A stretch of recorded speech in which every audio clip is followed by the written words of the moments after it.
Hey everyone, welcome back to the Fantasy Pros Football Podcast. I'm Bobby Sylvester, joined as always by Mike Tagliere. If you don't already, you can follow us on Twitter at BobbyFantasyPro and at Mike Tagliere NFL. Tags, how's it going, man? It's good. It's a really good show. I'm looking forward to today's show in a way, and I'm also terrified in a way, just because the guest that we have on today might be more sarcastic than you. I am not going to be able to tell throughout the entire show if you guys are joking, if you're serious. I have no idea. He's already kind of like in our pre-show little meeting thing. He's already kind of had Bobby on his edge, and Bobby didn't even know he was kidding. So it's just going to be a free for all today, and I'm going to have to, as he said, I'm going to have to try and be the adult in the room. This is going to be a blast. It's going to be like Denny and I are going to be at the playground. This is the first time we've met, and we're going to have so much fun, and Tags is going to be weighing it over his head. It's Denny Carter, head of DraftDayConsultants.com. You can follow him on Twitter at CDCarter13. Denny, I've really been looking forward to this. Yeah, me too. Thank you so much for having me on. And I promise, listen, I am here for truthful, straightforward fantasy football takes and nothing else. I'm not going to talk about my lifelong fandom of the Raptors and nothing like that. All right, guys, so here's what we've got for today's show. We're going to be doing bounce back candidates. So we're going to go position by position, running back, wide receiver, quarterback, tight end. At the end of that, we've got a listener mailbag question as well. But I want to start with some more crowdsourcing that we did. Asked about 2,000 people where they thought David Johnson was going to finish in fantasy scoring among running backs. So I want to ask you guys what you think people said and then what you think will actually happen. RB1 through 3, RB4 through 6, RB7 through 9, or RB10 or worse. Denny, where do you think they showed up? I'm guessing the third category. RB7 through 9, and Tex, what do you think, 9. Ben? Yeah, I'm going to go with that as well, and I'm also going to say that's exactly where I have him because, as I've talked about, I'm a logical thinker here, and I think that to put him, I think he could go in the 4 to 6 category because people are freaking out about Todd Gurley, and I understand some concern about Le'Veon Bell, so I could see him in the 4 to 6 category, but I'll say 7 to 9. Yeah, I mean, I just can't see putting him over Barkley, McCaffrey, Zeke, or Alvin Kamara. Right. I'm fine with having him 5 over Melvin Gordon, which I think is pushing it. Dalvin Cook, I've got up there. Le'Veon Bell, James Conner, Todd Gurley's my number 10. A lot of people are pushing him out, but I can't see putting him in that top 5. So that's where I've got him right now is number 6. And you guys are actually wrong, though. Most people have him in that 4 to 6 category. It's 47%. Your guys was at 30%. 15% say RB 1 through 3. I mean, I guess he has that upside if they are actually going to run 70 plays, not the 95 or whatever that they were talking about. And 8% have him at RB 10 or worse. I don't think that's happening unless he gets injured because he's going to get the volume, right? Yeah, volume is everything. Like David Johnson, we've already seen him do it in the league, and it's like we don't want to judge him on one bad season, basically under a defensive-minded head coach that ran 56 plays per game. With Cliff Kingsbury coming in, wanting to run 70-plus plays per game, that's going to create a lot of opportunity, and there's really nobody on that depth chart that can compete with him for touches. I know that you're a Chase Edmonds guy, Bobby, but he's nowhere close to the talent level of David Johnson, and running that 4-wide set, it should allow them it should clear up the box a little bit where it's like David Johnson's going to be running against some lighter fronts, and that's only going to help him. And knowing that he's game script proof because that defense is going to be a lot worse, especially missing Patrick Peterson for the first 4 weeks. There's a lot of things that go into it, but yeah, David Johnson, if he's healthy for all 16 games, I could see a top 6 finish. I want to clarify. I'm not a Chase Edmonds as a talented running back guy. I'm a Chase Edmonds is the direct, clear backup behind David Johnson. If Johnson goes down, Edmonds is going to get some work. So that's why I'm a Chase Edmonds guy, kind of. You're a truther. Don't start. All right, guys. Before we get into the meat of the show, I want to tell you guys, Father's Day's coming up, and we've now got gift cards at FantasyPros.com. If you just go to the homepage, at the very top, you'll see gift cards are now available. Go ahead and click on that and Tags. Tell them what you can get if you're getting one of these gift cards. Gift cards, you can obviously, help them win their league. If you're getting them a gift card, you can, obviously you give it to someone. You can do it as a last place thing. You can say, here, we figured you guys needed this to win a fantasy league. So we're going to give you a gift card to FantasyPros.com. It could be a Father's Day gift. Obviously we have Father's Day right around the corner here. It could be a birthday gift, whatever, a graduation gift. We're at the time of the year where there's a lot of these things happening. But basically we want you guys to have access to all the premium features we offer on the site. Yeah, and you can go to fantasypros.com/gift card if you want to get that, or you can just go to the homepage again and click on that link at the very top, fantasypros.com/gift card. Okay, guys, so we're going to jump right into this, and we're starting at the running back position. And what we like to do, Denny, is we just go around in a circle, and we each name a few guys that we like one at a time. So you're going to go first. Who's a running back that you think could bounce back this season? Well, just based on volume alone and kind of lack of competition, I have to say Leonard Fournette strikes me as someone who is, has a very tempting ADP. It's right now, it's in the early third round. He's going after Damian Williams, Nick Chubb, Devontae Freeman. I'm even if you don't love Fournette, from a production standpoint or talent or whatever it may be, I mean, as long as Nick Foles brings some neutral or positive game script to Jacksonville, I think, Fournette would be the beneficiary of a pretty heavy workload. So where do you have Fournette right now? I can't squeeze him up above James Conner, Le'Veon Bell, and even Todd Gurley at this point, but I'm all in and having an RB1. Yeah. I don't have rankings, but I definitely would be okay taking him in that range. I don't think I could take him over Bell. I agree with you there. But I mean, we know he's going to get a lot of carries near the goal line. We know that Jacksonville is probably going to be pretty conservative on offense. So he could just fall into a bunch of production, even if he's not outstanding this year. Yeah, I absolutely believe in Leonard Fournette. And I'll tell you what, if I knew him and Le'Veon Bell were both going to get 16 games, I'd pick Fournette ahead of him just because the offense is more built around Fournette. Tex, what do you think about that? I would take Bell over Fournette just because I know that Bell is somewhat game script proofed and you don't have to worry about him being taken off the field in any situation. I mean, it does help that Michael DeRocco from ESPN, he actually came out with an article I think earlier today that states about Leonard Fournette's usage in the pass game and how he is going to be a big part of the pass game. I think it's going to be out of necessity, to be fair, is that, you look at the roster, there's really not possession style receivers on that team. They don't have a tight end that can lock down, 80 receptions. They don't have a Zach Ertz or anything like that. They don't even have a Nelson Aguilar on that team. D.D. Westbrook's a very small guy. I know he's playing the slot, but I just don't see him absorbing those big hits over the middle of the field. The perimeter receivers, they have field stretchers. I just like Leonard Fournette. I believe he comes with one of the highest floors among running backs. And granted, you do have to. Well, when he plays, he's got a serious floor because of the injury issues. Exactly, and you have to factor that into the price. I do understand that because if we knew Leonard Fournette was going to play all 16 games and he was going to be healthy, I think that I would draft him as a top 8 running back. But I'm not going to do that because I don't have to. I'm in the middle of an industry mock draft right now, and I got him at the start of the 4th round. I couldn't believe it. But if you're able to get Fournette in the middle of the 3rd round, I consider that stealing because you're getting a guy with RB1 numbers when he's on the field. What was it, like an 8-team 3-quarterback league? No, that same league, I got Kelsey in the middle of the 2nd round. So Who are these people? I mean, I'm not going to call out anybody. I'm not going to call anybody.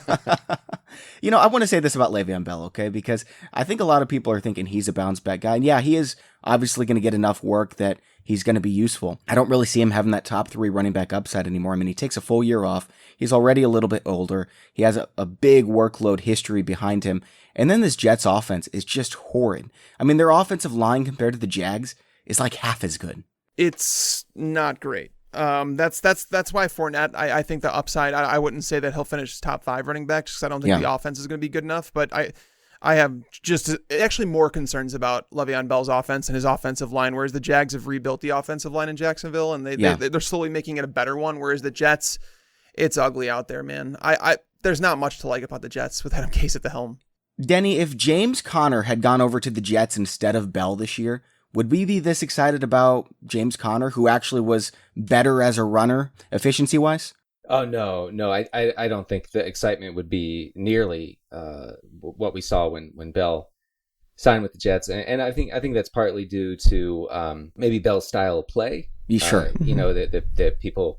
I mean, he's extremely impressive on the field when he is on the field, whenever that may be. And then he has the past production, the years of production. So that's a little different. But yeah, I mean, you make a good point. Like, should we have been excited if a guy like Conner had signed? We know that Adam Gase was not excited. That's for sure. You're right about that. Yeah, I think Bell is partially a product of Pittsburgh. Now, is he a superstar? Yeah, he was, but we'll see how he does with the Jets. I mean, we remember Todd Gurley. Todd Gurley was amazing with the Rams, but when Jeff Fisher was there, Todd Gurley was one of the worst running backs in the NFL, so I think it does make a big difference what team you're on. Tags, we're going to go with you next. Who do you think is a bounce-back guy at the running back position? I've talked about him before, and I think Aaron Jones is a guy that I'm ready to latch on to.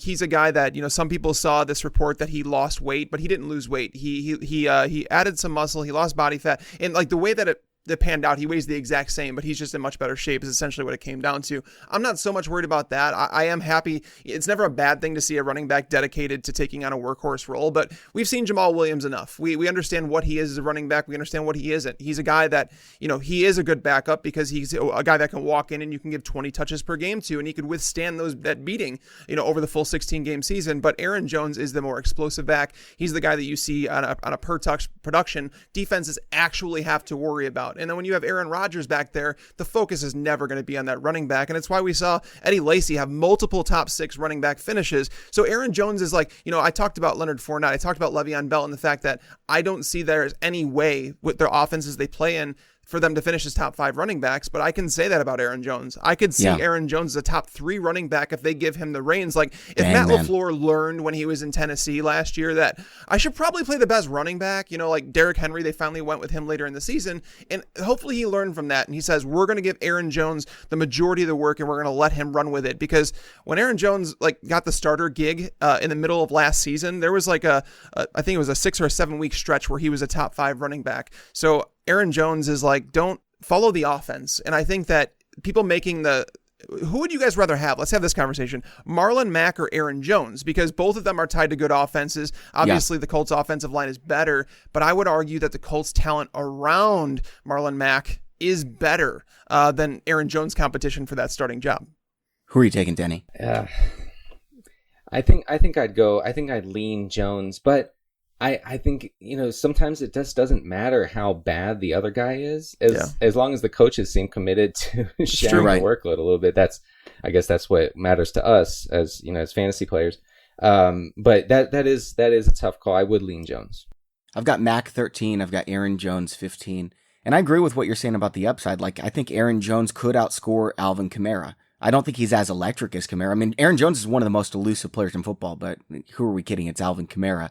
The issue is Aaron Jones could score more touchdowns than that offense. I mean, the Saints are obviously going to have a great offense, but Jones could outscore him in touchdowns, and he's going to get a lot more. He has more upside for volume because I think that Latavius Murray is going to be involved. So I could definitely see him compiling more yards as well.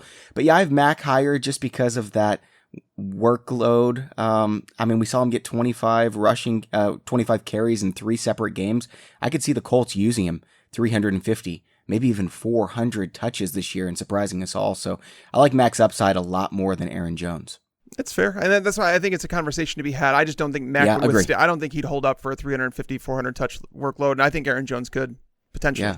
Yeah, that's interesting, man. I like them both a lot. I'm going to have plenty of shares of both of them. Okay, so here's my guy, and I just mentioned him. It's Latavius Murray. So you guys remember in 2017 when Alvin Kamara finished as the running back 3 in fantasy football, Mark Ingram as the running back 6 in fantasy football.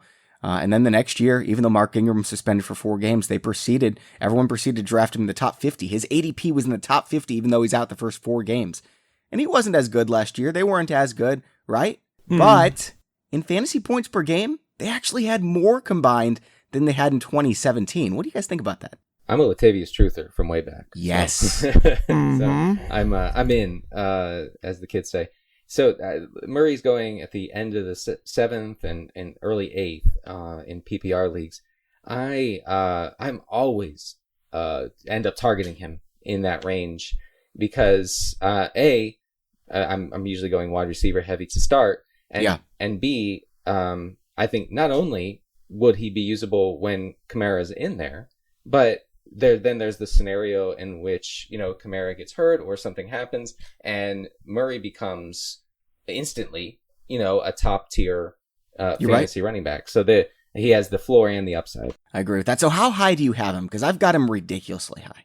I don't have the ranks. Oh, sure. Yet, okay. Yeah. But how high do you have him? Would you take him over Tariq Cohen, Phillip Lindsay, David Montgomery? I would take him over Montgomery. Okay. I've got him over also Kerryon Johnson and Devontae Freeman as my running back 21 right now. Ooh, baby. That's hot. Yeah, I mean, I know a lot of people are going to think it's a hot take, but again, Mark Ingram was drafted in the top 50 picks last year. What's the difference, really? He's stepping into the same exact role, and I think Latavius Murray might be a better football player at this stage in his career. So I'm taking Murray in my top 50 picks if I have to. No, I won't have to. I can wait another round and get him no worries at all, but I think he's a top 50 fantasy player? Yeah, I think so. Yeah, I think you can't go too terribly wrong usually by getting running backs attached to high-powered offense that will see a lot of positive game script. Obviously, that's what you have in New Orleans in most years. Now, Tags, you think I'm crazy, right?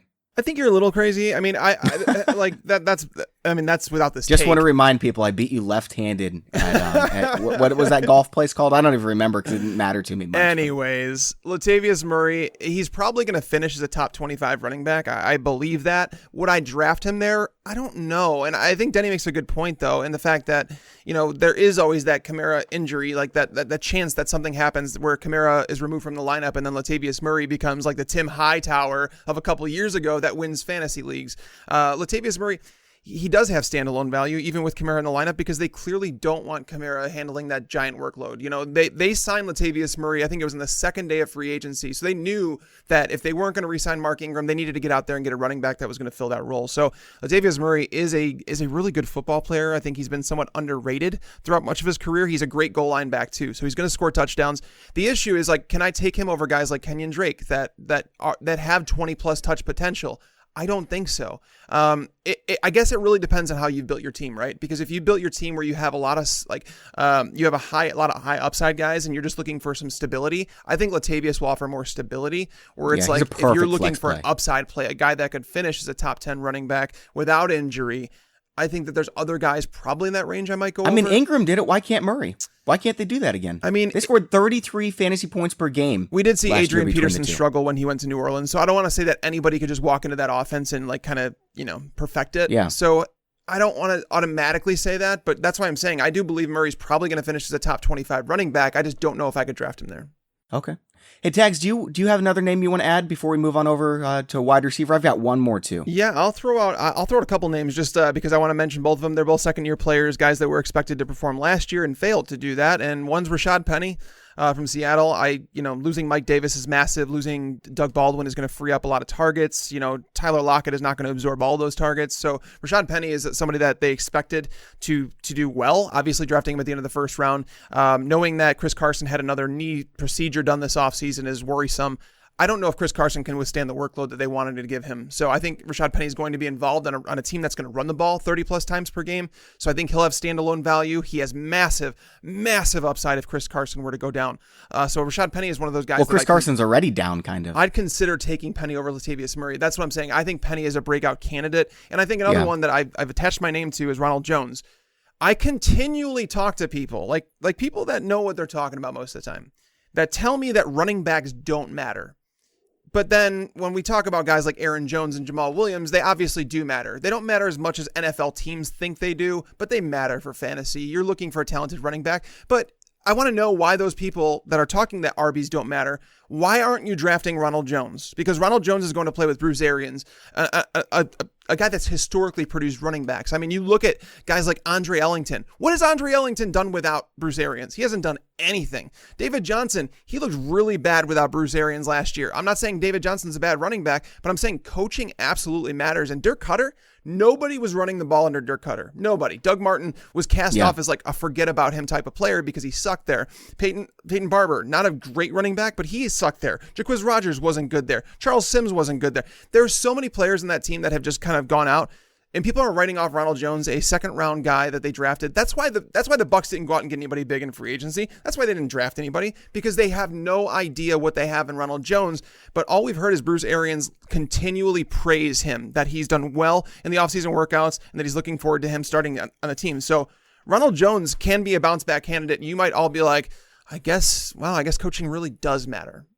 I think you've got the definition wrong. I'm cool with both these guys. But I think bounce back means you bounce back to where you were before, and Ronald Jones was never anywhere. Neither was Rashad Penny, but I totally get the sentiment. Yeah, I think bounce back. When I think bounce back, I think they had a bad year and they're going to return back to what people thought they might be or what they were in the past. Yeah, that's definitely fine. Denny, what do you think about these guys? Rashad Penny, Chris Carson is there, and he was awesome last year. Everyone knows I'm a Chris Carson guy, but I've got Rashad Penny a lot higher than consensus too. Yeah, I see no reason to fade Penny at his current ADP. I don't know if we'll probably see that ADP rise in the coming months, especially if Chris Carson is nicked up. But right now, I think that it makes a lot of sense. Again, like Mike said earlier, it kind of depends on, how you structure your team. If you hammered running back early, you come to that part of the draft where Penny's going and you don't have much reason, to go in on him in most cases. But if you are, looking to, bolster your potential at the position because you're a little thin at running back, I think Penny makes all the sense in the world. And, I know that the bounce back definition is sort of here, there, and everywhere. But I do like, as Mike said, I like Ronald Jones. I have no problem with taking him as, I don't know, like where is he going? He's going in the 8th round. He's a guy who could easily be your just plugged in RB2 at some point. Mm-hmm. Yeah, I've got him at RB35, which is quite a bit higher than consensus. And frankly, I might want to move him up from there. I don't have him higher than Rashad Penny, but I like both these guys quite a bit, Tags. I'm glad you brought them up, even though they don't exactly fit my definition. I've got one more name, and then we'll move on over to wide receiver. This is another backup running back that people have ECR, which is expert consensus rankings, and we've already got a ton of rankings right now if you want to look at them. These are experts from all around the industry, 54 sets of rankings, all combined together to form the consensus of the industry. So you can go to the FantasyPros homepage, hover over that NFL dropdown and click 2019 rankings, and you'll be able to see it's automatically sorted by ECR. You can sort by ADP right there. You can pick the experts that you want to see. There's all kinds of great tools on that page, but right now they've got my guy as the running back 49, and I think he has top 10 running back upside. I know they're saying Damian Williams is a starter right now, but Carlos Hyde is the better running back, and I'm not going to be surprised at all if he steals the job in the preseason. I'm getting all kinds of shares in best ball right now, and I'll tell you what, if it comes into the preseason and they're still saying that Damian Williams is the starter, okay, I'll admit I lost, but at this point I think it's about 55-45 with the Williams having the upper hand right now. I think there's an argument to be made for both the players, but Damian Williams, like the thing that is driving me nuts is like those Damian Williams truthers and the ones that say that he is the starter and that he is the running back you want. Why aren't you drafting him over guys like Joe Mixon? Like, give me. If you're certain he's the starting running back, why is he not a top 10 running back? Right. It's because I think deep down they're worried that he's not going to be able to hold up throughout a whole season. Like, this is a guy that has never topped 50 carries in a season. Like, he's never had more than 50 carries. So what makes you think that he's going to hold up to that Kareem Hunt workload? I'm not so positive he's going to. And there's definitely concern built in. I've lowered him down to. I have him at RB16, so I'm not like crazy high on him, but I'm factoring in that risk. Okay, like so. Yeah. I'll take him ahead of guys like Sony Michel or Kerryon Johnson. I know what they are, and I know the potential I'm getting with Damian Williams. Whereas Carlos Hyde, the conversation becomes like, who do you want, Bobby? Do you want Carlos Hyde or you want Darrell Henderson? Like, that's like the territory that I would actually say that those two are closer, but ECR says Darrell Henderson's the one that you should have. But yeah, I might side with you on that one and say Carlos Hyde. Give me Hyde over Henderson, Miles Sanders, Darius Geis, Rashad Penny, Jerick McKinnon. Yeah, Miles Sanders, man. How much do you think he's going to play? He's going to play over Jordan Howard. Jordan Howard's not very good. I mean, yeah, he's going to play over Jordan Howard, but he's going to get 30 touches a game. I'm sorry, 30 snaps a game. He gets 30 touches. Sign me up. Well, by the way, the Kansas City backfield, I think that what you guys are talking about is reflected in the ADPs of both Hyde and Williams. I think Hyde would be going in the 12th, 13th, 14th round if there was certainty about Williams' role, but instead Hyde is going at the end of the 9th, beginning of the 10th, whereas, and then you look at Williams and he's going in the 2nd round. I think that like you were saying, Mike, I think that you would see him going ahead of Mixon if the certainty was there, but just that lack of certainty, that lack of trust, I think is kind of baked into each of their ADPs, which makes both of them, kind of reasonable. I don't hate taking either of them. Yeah, agree. Yeah, I'm looking at Damian Williams' college stats, by the way. In 2012, he had 176 carries. 2013, his senior season, 114 carries. So he has not ever been a workhorse, even in college. That's what I'm saying. The risk is built in, and I think Denny's right in that. I have no issue with where he's going. If I get him around RB16, I'll take him there, and then if I can handcuff him with Hyde really cheap, I'll do that too, because we have a history with Andy Reid, okay? We don't have a history with Sean McVay, necessarily. We have Todd Gurley with Sean McVay, and then C.J. Anderson obviously walked in and played really well, but look before C.J. Anderson. Like, did Malcolm Brown and John Kelly, like, rock your pants off, where it's like you felt like they were an RB1 every single week? No, they didn't. So it's possible that team just goes a little bit past pass heavier, the Rams, without, a clear-cut running back. I think it would be actually somewhat of a timeshare between Malcolm Brown and Darrell Henderson, whereas Carlos Hyde would probably walk into a workhorse role under Andy Reid.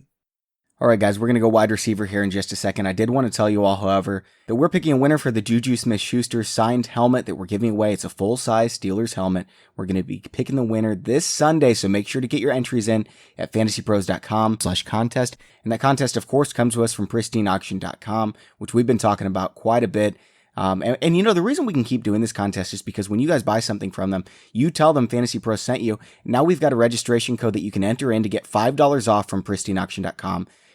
When you sign up at PristineAuction.com, that's PRISTINE, you enter the promo code FantasyPros, you'll get $5 off, and it tells them that we sent you. That way we can keep doing these contests. At Pristine Auction, they've got hundreds of items every day, whether you want to go up to Hall of Famers Jerry Rice, or you want to go all the way down and find random guys like Eddie Jackson for the Bears. There are so many options out there every single day, and everything's guaranteed authentic from only the most trusted sources. Tegs, there's some great values as well. If you want to go get someone who's about to break out like Marlon Mack, you can get his signed helmet for $116. This time next year, it might be worth $250. So I like to kind of shop for those bargains and put my money where my mouth is, saying, I'm predicting this guy's going to break out, and try to get some values that way. It's the best way to do it. Yeah. Julian Edelman, by the way, if you're one of the weird people that thinks he's a Hall of Famer, you can go I saw his signed mini helmet yesterday, went for $52. So you can add that to your cave. All right, guys, let's go wide receiver. And Denny, you're first. Who are you taking? Well, the guy who jumps out, I think, to everyone, I know that I'm not unique in saying AJ Green is someone whose ADP I don't really understand in a good way. I mean, I like that people are taking him as the 14th wide receiver off the board in PPR. He's going after Amari Cooper. He's going in the middle of the third round, right around where Stephon Diggs is going. This is all based on injury fear, and I get that. I mean, he has burned people, I think, in two of the past 2 out of 3 seasons. Yeah, 2 of the past 3 years. Otherwise, he's been healthy like his entire career. Yeah, and so if I don't think we should go into the season saying, I'm not taking AJ Green because he burned me last year, or burned me 3 years ago, whatever it is. And if he's healthy and upright for 16 games, which I think should be the assumption, then he's going to get 150-ish targets. He's going to be a top 10 receiver, as he has been in all of his full seasons.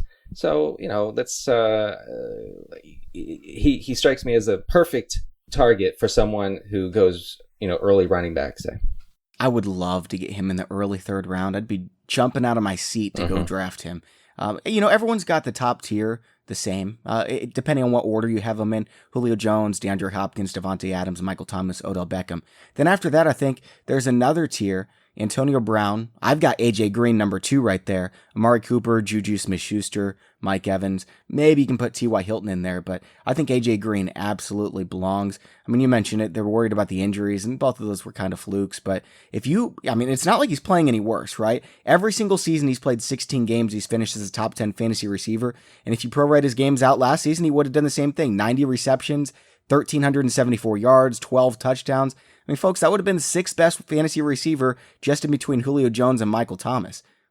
I'm not going to stop drafting him. I'm going to draft him in the late second if I have to. Now, I'd like to get a running back there, but if AJ Green's there, I'm taking him. If you play in a league that people are going to rely on last year or whatever, and the thing is, I don't even understand how people are going to say last year was a bad thing for AJ Green, because it wasn't. Like, he played in the slot a lot more, and it was productive, and now he's got a new head coach that is supposed to be offensive-minded, bringing in the playbook from the Rams. So AJ Green, you guys have mentioned, he's finished top 10 when he's played a majority of the season, and that's true. But I actually went through and looked at even the games the seasons that he didn't play the whole season. From a points per game aspect, even if you include those seasons, he's never finished worse than the wide receiver 14. So him being drafted as the wide receiver 14, that's essentially him being drafted at his absolute floor in a boring Marvin Lewis team. Like, that team was one of the most boring offenses in the league. AJ Green, I continually say, is one of the most underrated actual wide receivers in the game, and now it's translated to fantasy. Someone tweeted at me the other day saying that they really have no idea what's going on with AJ Green, like why everybody moved off of him, like what happened that made you hate him so much, because AJ Green is a stud when on the field. I have him as the number 7 or number 8 receiver right in that territory. So Obviously, I feel he's worth a second round pick. If I was guaranteed to be able to get him in the third round, I'm going to go RB heavy. I'm going to take 2 running backs in the first 2 rounds, maybe even a tight end if I want, because I know that I'm getting a wide receiver 1 in the third round. I like it. I like that a lot. Denny, good call. Tags, who you going with? I had AJ Green down on my list as well. My other one I have here is Sammy Watkins. Sammy Watkins was he's another one that I don't feel like necessarily was a disappointment because, when he was on the field and healthy last year, Watkins was the number 25 receiver in fantasy, so it wasn't like terrible, especially when Tyreek Hill is doing what he's doing. But now with Tyreek Hill, facing a suspension, and I know some people are saying, well, it's not gonna, they're waiting for the situation to play out. It's similar to Ezekiel Elliott. If you go back a couple of years ago, if you remember, Zeke wasn't ever actually convicted of anything, but the commissioner did actually suspend him for basically the negative portrayal of the football league, and he got 4 games. This is around a kid. There's a lot of emotions involved. I am saying that Tyreek Hill is going to get a minimum 4-game suspension. I think it could be 6, even if there's not any legal action taken against him, which it seems like a lot of that stuff. You don't think there's any chance it's the full season? I mean, there wasn't legal action taken against Ray Rice, was there? There was. I mean, there was video of that. If there was video of Tyreek Hill, they would have cut him. But okay, but that's the difference. Yeah, and being they haven't cut him yet, of course, that's where I think Tyreek Hill will be on the roster. I just think he's going to be suspended, whereas Sammy Watkins can step up and play that number 1 role. The defense in Kansas City is brutal. It's awful. If there's one thing you want to hang your hat on as a Patrick Mahomes supporter and a guy that's going to draft him in the 3rd round or wherever you are, their defense sucks. It's terrible. And, if Damian Williams can't hold up to 20 plus carries a game like Kareem Hunt could, we could see, more pass attempts, and he might not necessarily need the high touchdown rate. So Sammy Watkins, right now his ADP is right around the wide receiver 30. I think some people might wake up and start moving him up boards as we hear more. I think he's going to go around that wide receiver 20 range. You think he's going to go that late? I think that he's going to move up there because I don't think we're going to we might not have anything clear when the season starts. It might just be like one of those things where he's suspended as the year goes on, which is what happened with Zeke. That makes sense. Yeah. Okay. I've got Sammy Watkins right now as my wide receiver 16, just behind Diggs, Thielen, Cooks, and ahead of Kenny Golladay, Chris Godwin, Robert Woods. Now we'll move that down if it's only a 4-game suspension. I'm banking on more than that. So I've got a lot of shares right now.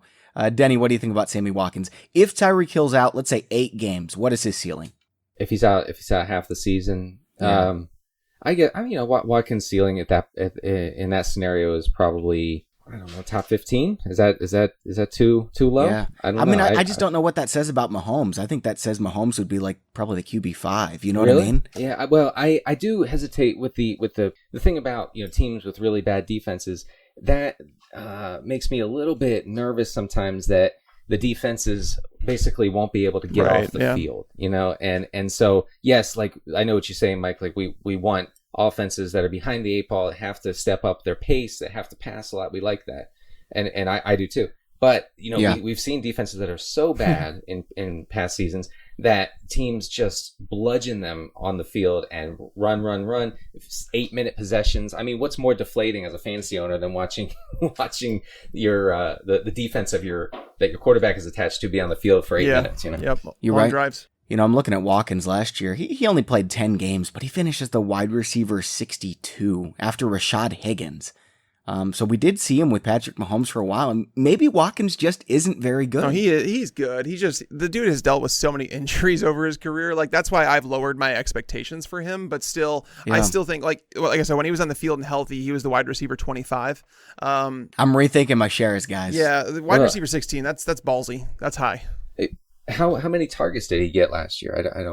I don't know that. I mean, he couldn't have gotten that many. No, he was, that's the thing is, like, he played, I think he was actually listed at 12 games, but he actually didn't play a full 55 targets. He didn't play a full 12 games. Like, he played in that, well, he was active, I should say, for that Rams game. I remember when everybody wanted to play him, and he basically didn't play that game at all, but I think it counted as a game played. So yeah. So I don't know. I mean, with 55 targets, I just don't know if that's something we can really draw many conclusions from. Yeah. Andy's a flat earther, so we kind of have to adjust our rankings because of that. And he cost me the bet.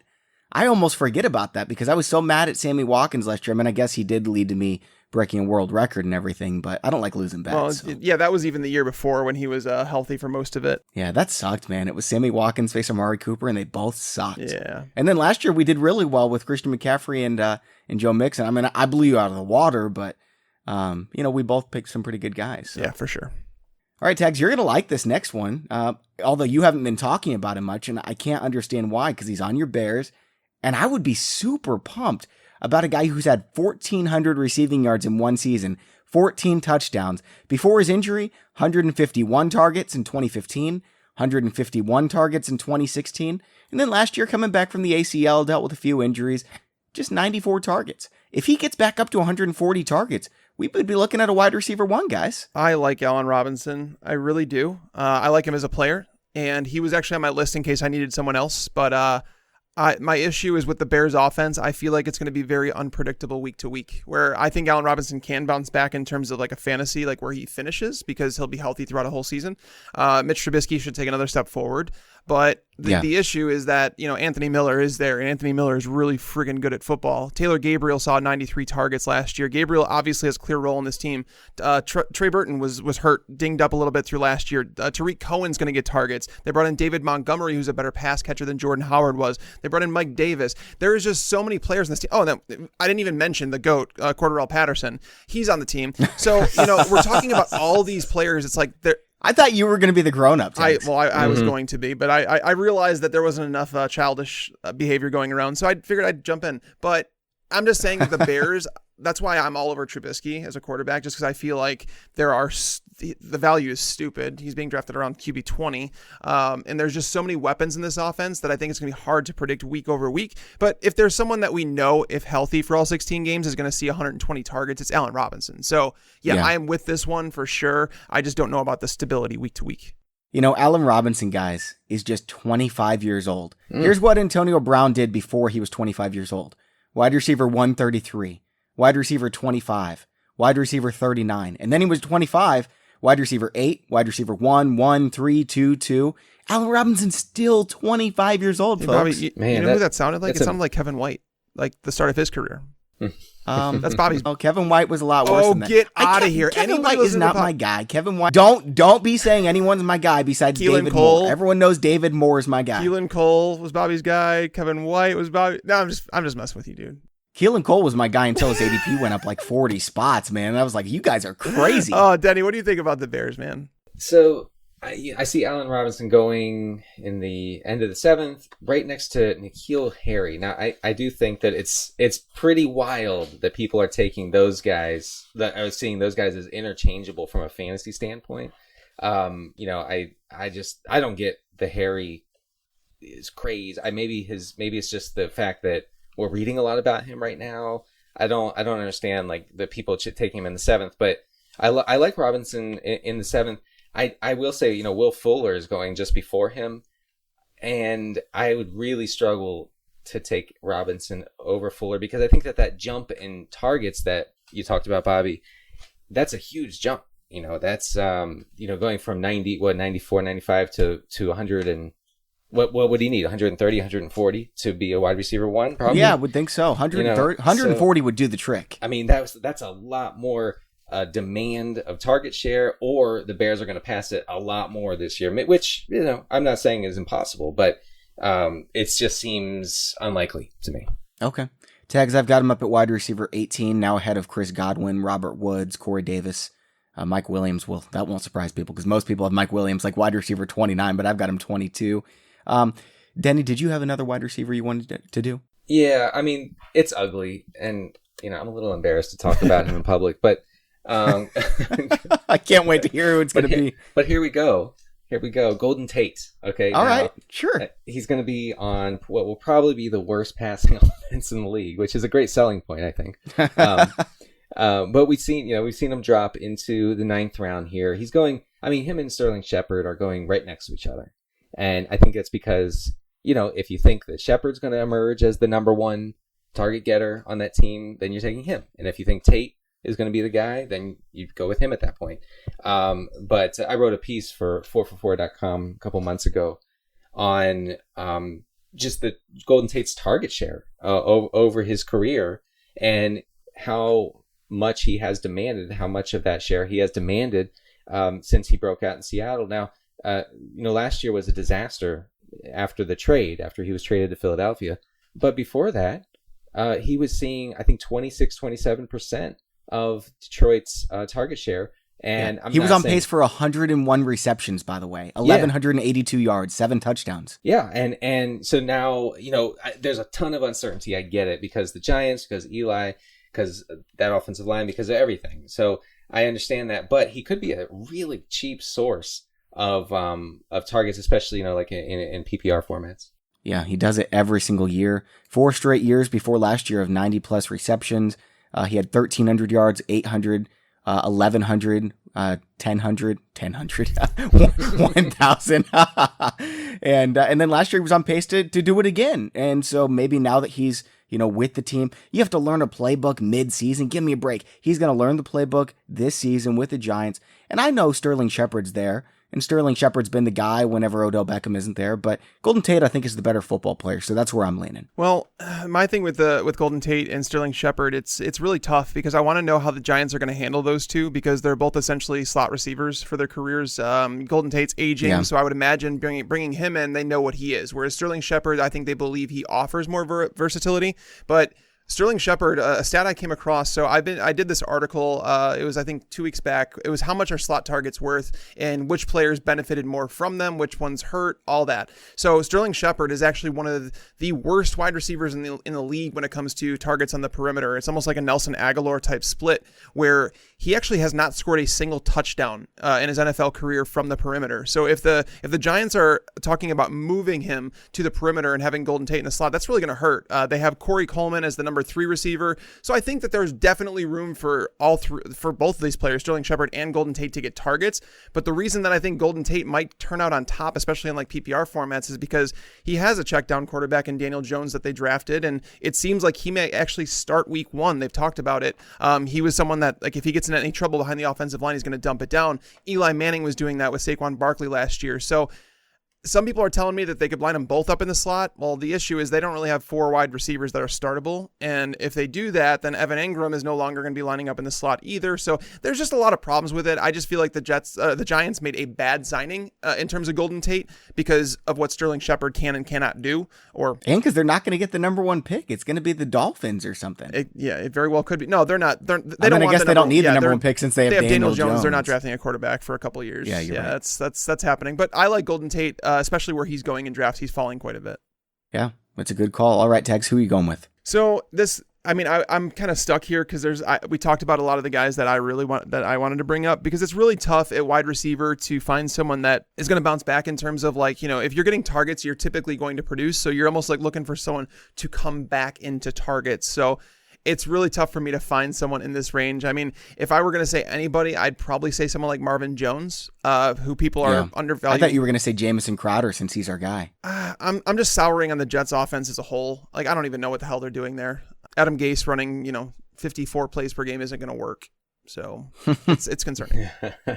All right. So wait, who's your guy? Marvin Jones? I'd mention him. Like we actually talked about 3 of the guys I had. So he was just like an emergency ad, but Marvin Jones is just, when he was in the lineup, him and Kenny Galladay weren't not that different, and people are drafting Kenny Galladay as a top 16 wide receiver right now, and Marvin Jones is falling outside the top 36 receivers. It kind of makes no sense to Marvin Jones was the wide receiver 5 in 2017, guys, and then he was hurt last year. Like, really? Yeah, but that offense can't support more than one. But do you think receiver that Kenny Galladay is going to live up to those expectations of like high end wide receiver 2? I think they're going to both be. I think that Galladay is going to disappoint from where he's being drafted, and I think Jones, I'm not saying he's going to be sexy, but it's almost like, can he deliver wide receiver 3 value? Yeah, I could see it. Oh, sure. Where's he He's going? Like outside the top 36 receivers. Oh, yeah. Okay. That makes sense.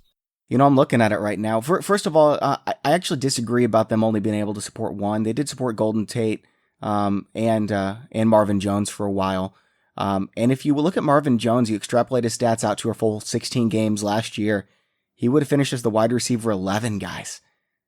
So wide receiver 5 in 2017, on pace to be wide receiver 11 in 2018. I know Kenny Galladay's still there, but man, I'm changing my rankings as we're talking. I did not realize I just think the gap's a lot smaller than people think. I'm not one to say that Galladay is the next Calvin Johnson. I know, Denny, and I'm sorry, don't tell your co-host this, but Galladay is not Calvin Johnson. I know JJ knows that. The baby, he's Calvin Johnson, but miniature. There you go, miniature. So that's yeah. But yeah, Jones going there. We must adjust the ranks. That's for sure. All right, guys, here's my next one. And, Tags, we didn't talk about this, but I think we've been putting off talking about this as long as we can, just because the thought of Tyreek Hill coming back bothers us to no end. Like, it's just so stupid. But we also have to give you guys advice and talk about where we will be drafting Tyreek Hill. He will be coming back. At least it seems to be that way. So Tags, I've got him in here, not really as my bounce back guy, but just as someone who's going to bounce back from this in fantasy production. And I just want to know where you guys have him. Denny, would you take him in the top 9 rounds, assuming, let's say he's out 6 weeks? Mm-hmm. Yeah, I mean, if he's out 6 weeks, I think it makes sense to take him there. And you're right. I mean, just getting back to your first point, Bobby, I think that that you, as a fantasy player, you have to compartmentalize sometimes. And this is one of those. They're just numbers to me. And it is tough, but yeah, I mean that would make sense. He's going in the 5th round right now, by the way. I mean, people are apparently thinking that he's going to face a very short suspension, or maybe, I mean, well, if people knew no suspension, then he would be in the 2nd round probably. So that's not the case, but people seem to be pretty bullish on buying him. Yeah. I didn't realize that. I was looking at ECR. We've got him. 54 experts have him as wide receiver. Let's see here. 91. So I had no idea people were drafting him that high. I can't imagine drafting him. Like, even if I want to win my league, I don't know, man. I just can't do it. Yeah. I mean, I guess if he fell to round 9, maybe I'd pull the trigger, but at round 5, no way. Yeah, I know. I was just looking at that in my wide receivers, like where I'd feel like right now, because like I said, I think it's unlikely that we know anything anytime soon, or even by the time we draft. So right now, where would I feel comfortable?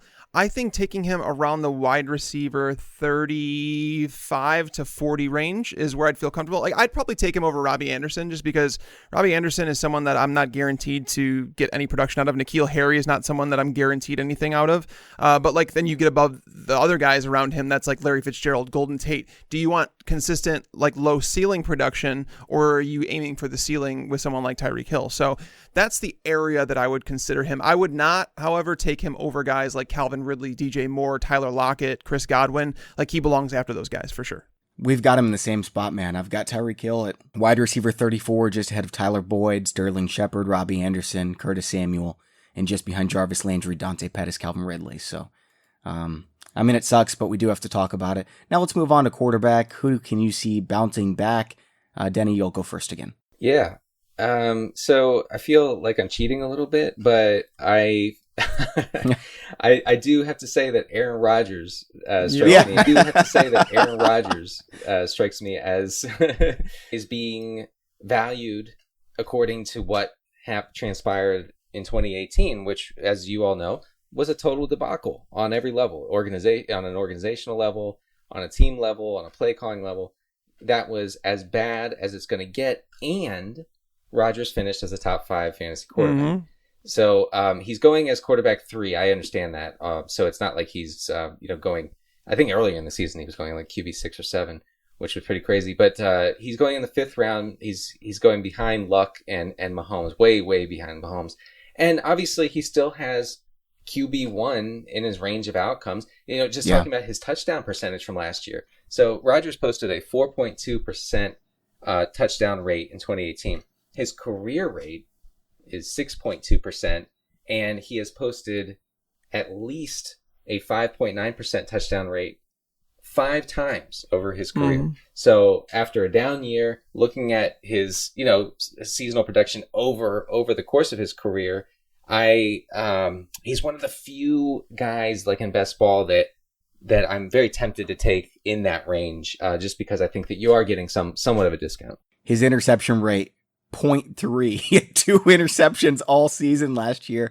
And Tags, how many times do you think Aaron Rodgers threw for more yards than he did last year with one leg? Well, he threw the ball just a lot more once, man. He threw the ball a lot more than he usually does last year. I think it was over 600 attempts, which is really rare. That doesn't happen under Mike McCarthy. He's like, I have the best quarterback in the world. I'm not going to use him. Yeah, 597 attempts. He had 4,442 yards, and he's only bested that once in his career. Sorry I answered before I even gave you a chance to answer. I don't know what that was about, but whatever. Yeah, and by the way, Aaron Rodgers is the best quarterback in the world right now. Don't tell me that Patrick Mahomes is better than him based on a 16-game sample. Please don't do that. I do find it amazing that the consensus is that Aaron Rodgers is not good. I don't get it at all. This is it's incredible, quite man. the jump. I mean, 3 years ago, he was being discussed as the greatest to ever play. So it's a fall from grace, I guess. Yeah. I still like Drew Brees a little bit over Patrick Mahomes. Like, if I was picking a team for this year, I'd take Drew Brees over Mahomes. Well, you have a bigger sample size. Like, I like that. So here's the thing. I mean, you give me Andy Reid with Drew Brees. I don't know. Sean Payton's Guys, are we really going to but pretend that we know Tyler Boyd's going to live up to top 24 wide receiver potential? Jarvis Landry, these are guys being drafted in front of Aaron Rodgers, who right now, he's guaranteed to give you essentially a QB2 or QB1 season when healthy. And like, I know last year was QB5. That was legitimately the only time in his career where he's played more than 10 games and did not finish as the top. He wasn't healthy. A top 2 quarterback. And exactly, Bobby, he could not run, which that's such an underrated portion of Aaron Rodgers' game. He does run a lot more than you think. I mean, he's being drafted around Tevin Coleman. Stop taking guys that you think might produce something and take a guy that you know is guaranteed. Take your shots later in the draft. If Aaron Rodgers falls to me in the 6th round, I'm pulling the trigger every single time. Yep. All right. I'm going to go first just because I don't really have much to say. If you want to go back and hear everything I have to say about Kirk Cousins, I think it was 2 episodes ago, Tags. I'm a really big fan of Kirk Cousins this year. I've got him QB 13. Which is actually his floor over the last 4 seasons, I think, 5 seasons. Anytime that he's been a starter, he's been fantasy football quarterback. And I think he's got bonkers upside as well. So, Tex, who are you going with? Yeah, quarterback is really, really tough to kind of come up with someone because typically quarterbacks year over year are really good.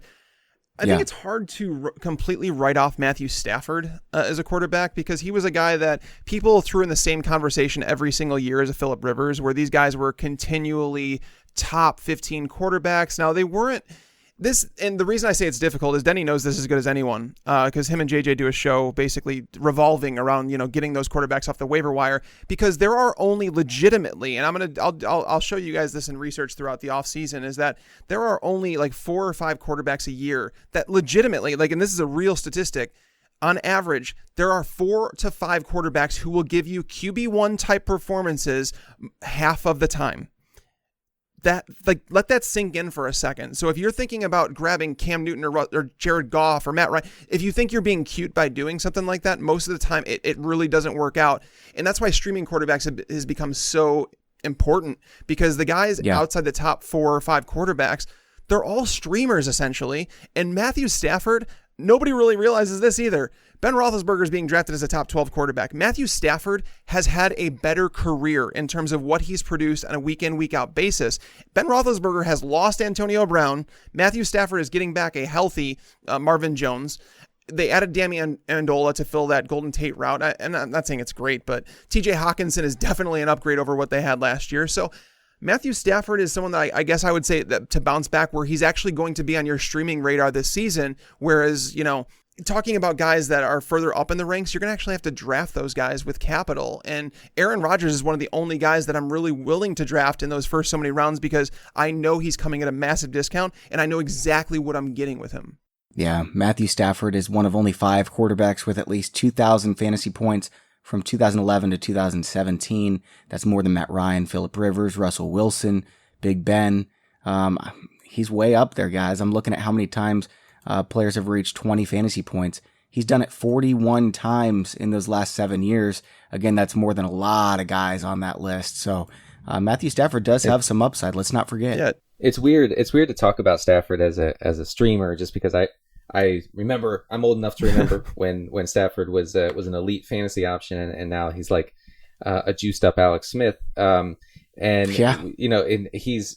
Stafford has averaged 274 passing yards per game in his 141 career starts, and we're talking about him as a streamer. I think it speaks to the fact that quarterback really in 10 and 12 team leagues where you only start one quarterback doesn't matter a whole lot, right? And that's what Mike was getting at. But I agree that he will be. I think he can be very useful as a streamer this year.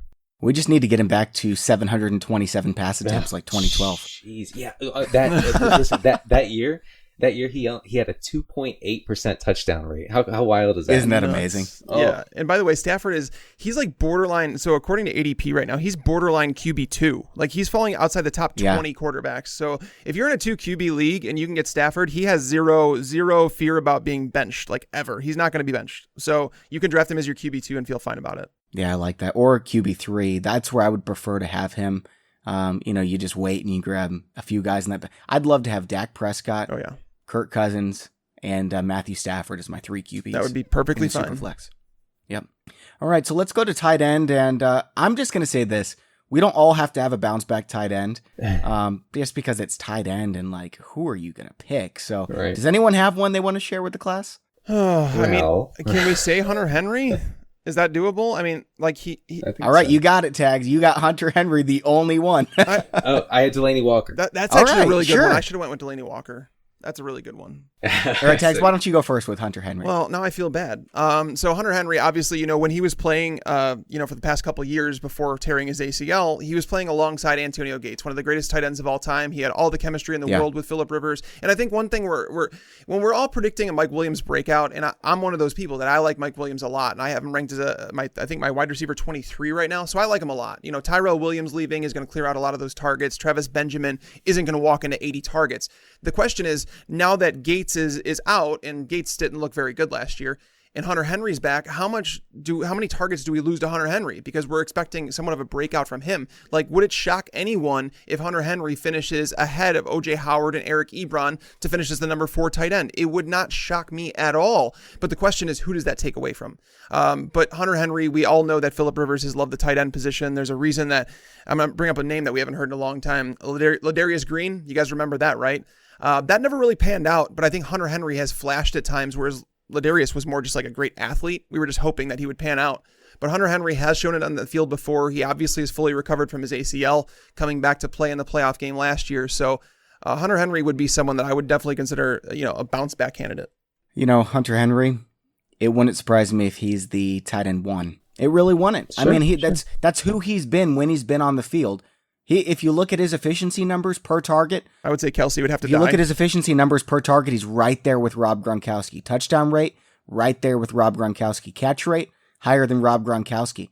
Hunter Henry has been an absolute star when he gets the ball thrown his way. Now, I don't think I'm not saying he's going to pass Travis Kelce. It would have to probably be an injury to Kelce because Kelce's the number 1 for Patrick Mahomes, one of the best quarterbacks in the world. But I'm saying Hunter Henry has all-star upside, and we've already seen it before when he was younger. Yeah, I think actually any of the top 6 tight ends off the board have tight end 1 in their range of outcomes, including Ingram, Henry, Howard, Kittle, Ertz, obviously, and Kelsey. I agree with you there. All right, so why don't we move on to Delaney Walker? Yeah, so Walker, I mean, all you have to really do is look at his target totals since he's been in Tennessee.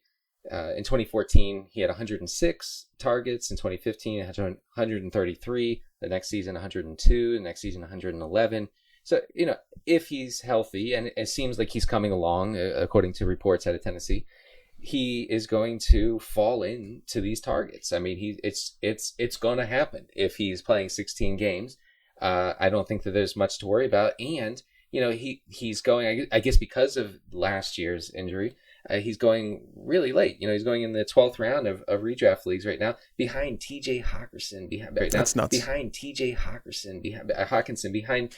I find that a little strange, but I'm very happy to take Walker there. I think he's a perfect target of someone who just totally fades tight end in their draft. Yep, I like that. If you're planning on streaming, draft Delaney Walker, and he'll be solid if he stays healthy, and I would assume he would be. I mean, why not? He's always been durable. He just had a freak ankle injury last year, and ankle injuries are easier to come back from. It's not like, he's 34 years old, he just went under some big knee surgery or something. It's an ankle injury, guys. So 4 consecutive seasons, 60 catches, 800 yards, showing no signs of slowing down. I think he comes back and he's a tight end 1 once again. I don't know if it's a coincidence that Marcus Mariota might have had his worst season in the NFL, and I know people blame the arm issues. I don't. I just don't think he's very, very good, and I think he lost his safety blanket in Delaney Walker, and I think that hurt an awful lot. Now, the concern I have for Walker this year is that, they did draft A.J. Brown. He was consensus, a top 2 receiver in this draft class. I like him a lot. He did pull a hamstring apparently in practice.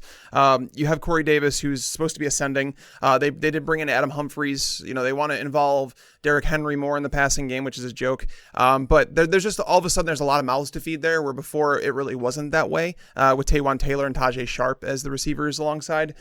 So that's my only concern with him. But I have a lot of Walker in best ball, and I just think he presents stability. I don't think you're going to get massive upside with him, but if you're looking for someone with a floor, I think that he's got it. I think he comes with I think he will finish as a top 12 tight end. He might not be sexy. He doesn't offer you top 3 tight end upside. He doesn't.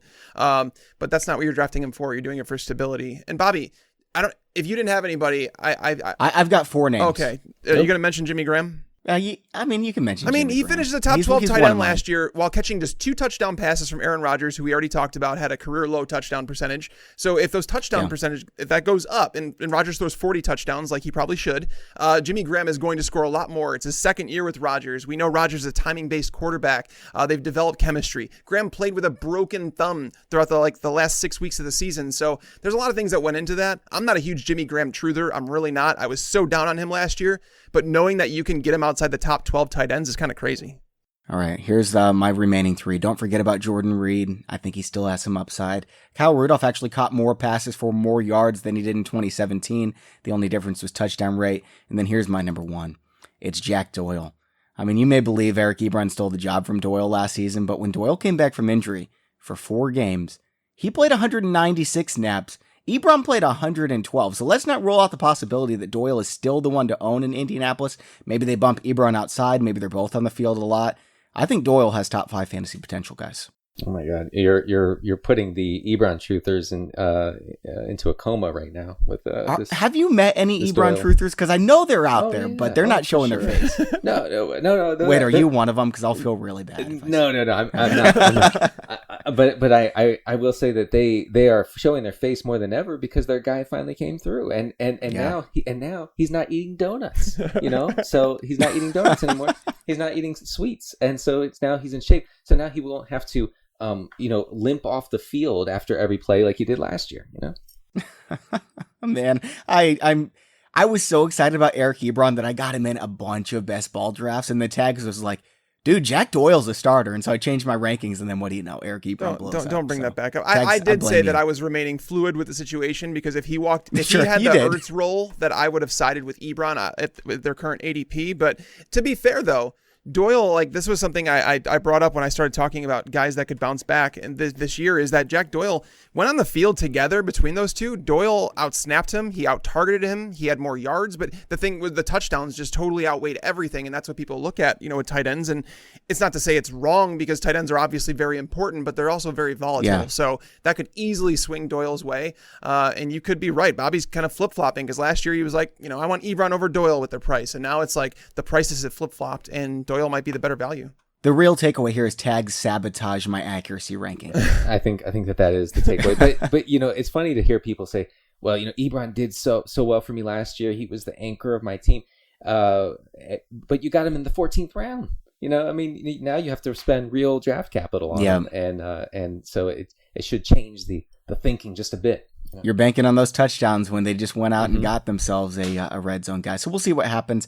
Guys, before we get out of the show, I did say I have one mailbag question, and dang, man, I forget who it was that asked this on Twitter. It was a great question, though. They want to know what the best way to decide draft order is. Do you just do the normal snake where somebody gets really lucky and gets the number 1 pick, or do you guys have a different idea? What do you think, Denny? Well, I know people have competitions to pick draft order. Now, that's fun. I sometimes think that just depending on the players available, and the type of year that it's shaping up to be, if I won a competition, I would not necessarily slot myself in as the first overall pick. I might want to get those two, at the turn, of the first and second round.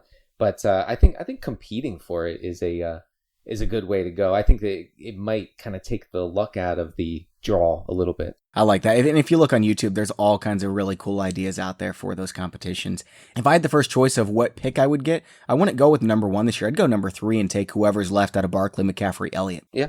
Yeah, What do you think, makes sense. Tags? I like 2. I like 2 just because I'm fine with Barkley or Elliott. I don't want to take McCaffrey and with one of the first 2 picks. So he's not like I have him at number 4. I'd take Camaro over McCaffrey to be honest. Wow.